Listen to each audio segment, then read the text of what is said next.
All right, Colin, let's see the pick. The 2023 NBA Draft. The Indiana Pacers select Bilal Coulibaly. Oh!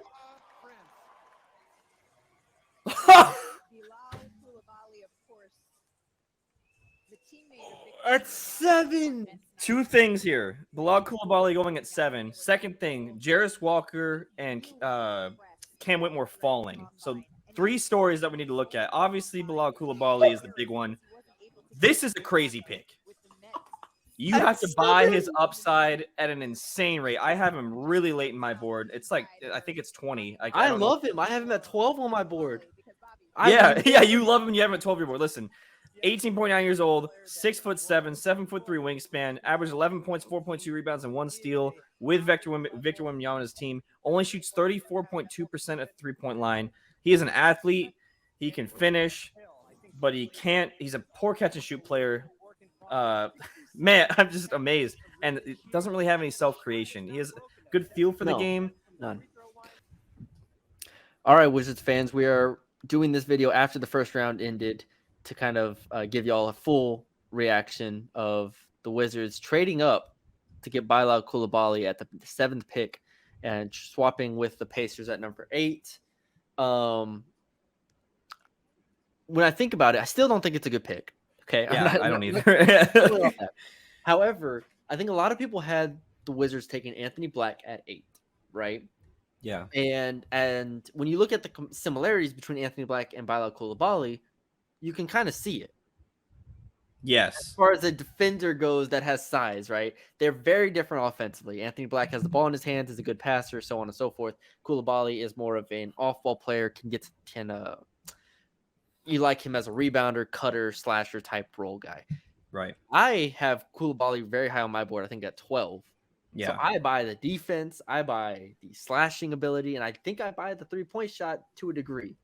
It's just going to be a project. And I think that's why they took him, because it's going to be a project, and this whole rebuild is going to be a project. Yeah, I mean, I am at 19. Obviously, his defensive impact is there. He's an athlete. He's a relentless finisher. Amazing. Great. Him and Ryan Rupert, we have a video, are very similar players in terms of what they do well. I am concerned about Bilal Coulibaly being played off the court because he can't shoot later. He was only 15 of 43 from 3. His form doesn't really look good, and I don't believe in it. I mean, in self-creation, he's 1 of 12 as a pull-up shooter. Really gets through him off the bounce. Is he only going to be a cutter in the NBA? I don't know if that keeps him on the floor with just being a defender and a cutter that can't shoot. What I don't understand is why they had to trade up. Yeah, I feel like the Pacers knew something. There has to be a report where somebody else was going to trade up and get Bilal Coulibaly, but ultimately, if somebody does that, then just let them take Bilal Coulibaly. Yeah, like just take Cam Whitmore or Jarris Walker or somebody else here. I know Cam Whitmore ends up falling, but like, just take somebody else here that you think has high upside. If I understand Coulibaly's upside is awesome, but you don't need to trade up. I don't think for him. Yeah, I think we've gone through all of his strength. A 7'2" wingspan at 6'6". The defense is awesome. It's flat out awesome. I think he's a better defender than Anthony Black. But just like when we watched him at Mets 92, and I understand that's a professional basketball team where he's not nearly good enough to play offensively, he was just stuck in the corner.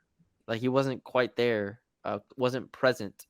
And I know he didn't shoot a lot of threes, but I don't remember what you said he shot from 3, but I have. Let me have it up real quick. I have it at 38% on 1.3 attempts per game. Bilal Coulibaly? Yes. I have 34.2% on 15 I have that on catch and shoot. So maybe I have my numbers wrong then. We'll see. But regardless, 61% at the free throw line, not great. The in-between games, not great. 18.1 turnover percentage for a guy who doesn't have the ball very much is not good. And yeah, when he played with his age group, I thought he was awesome. But then when he played professionally in France, he was kind of just there, but he got better as he did get better. So that's the promising thing.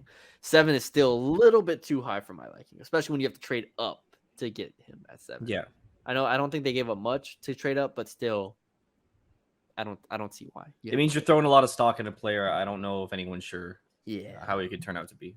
Yeah, so there are our thoughts on Bilal Coulibaly. Again, like him as a prospect, probably not at 7 though.